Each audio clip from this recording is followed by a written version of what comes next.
নমস্কার, সিম্পল রেসিপিজে সবাই স্বাগত। আজ বানাবো ইন্ডিপেন্ডেন্স ডে স্পেশাল 3টে শরবত, আমসত্ত্ব, ডাব আর পুদিনার শরবত। তো চলুন শুরু করি। সবার প্রথমে বানাবো আমসত্ত্বর শরবত।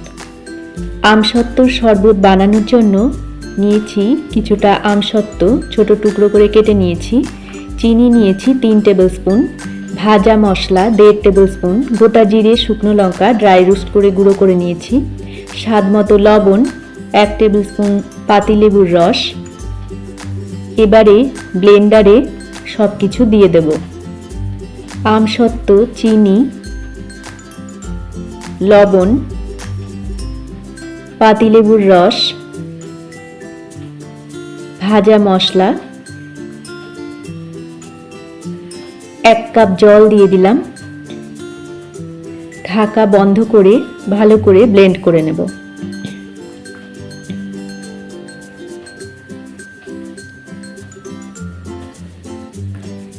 তো ব্লেন্ড করে নিয়েছি,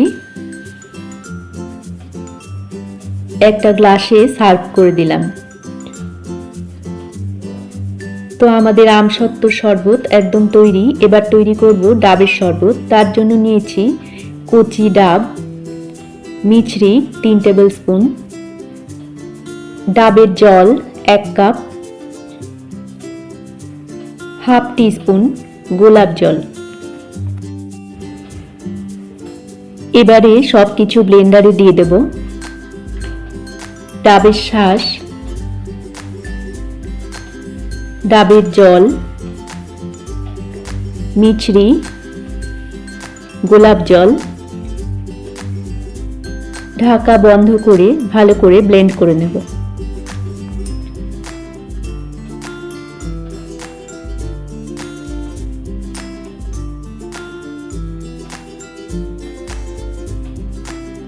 তো ব্লেন্ড করে নিয়েছি, আমাদের ডাবের শরবত একদম তৈরি। একটা গ্লাসে সার্ভ করলাম। এবারে বানাবো পুদিনার শরবত। তার জন্য নিয়েছি 1 মুঠো পুদিনা পাতা ডাঁটি সমেত, 1 টেবিল স্পুন গোটা জিরে, 1 টিস্পুন চাট মশলা, স্বাদ মতো লবণ, 1 টেবিল স্পুন পাতিলেবুর রস, 3 টেবিল স্পুন চিনি। পুদিনা পাতাটাকে দিয়ে দিলাম ব্লেন্ডারে। গোটা জিরে, পাতিলেবুর রস, চাট মশলা, লবণ, চিনি, 1 কাপ জল দিয়ে দিলাম। ঢাকা দিয়ে সব কিছু ভালো করে ব্লেন্ড করে নেব।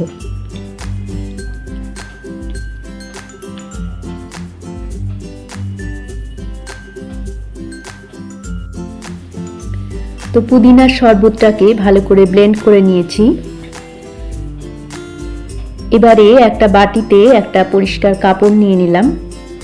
এর মধ্যে পুদিনার শরবতটাকে ছেঁকে নেব।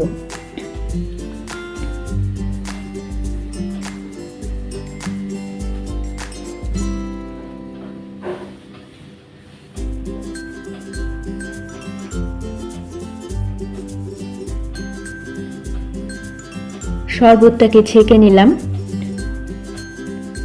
তো তৈরি হয়ে গেল আমাদের পুদিনার শরবত। একটা গ্লাসে সার্ভ করে দিলাম।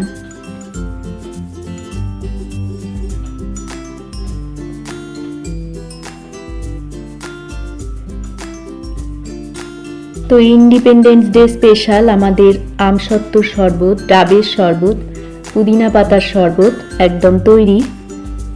রেসিপি ভালো লাগলে আপনারাও এইভাবে বাড়িতে বানিয়ে দেখতে পারেন। আশা করি আপনাদেরও ভালো লাগবে। সবাইকে ভালো থাকার শুভেচ্ছা জানিয়ে আজকের মতো এই পর্যন্তই। দেখা হচ্ছে পরবর্তী পর্বে। ধন্যবাদ।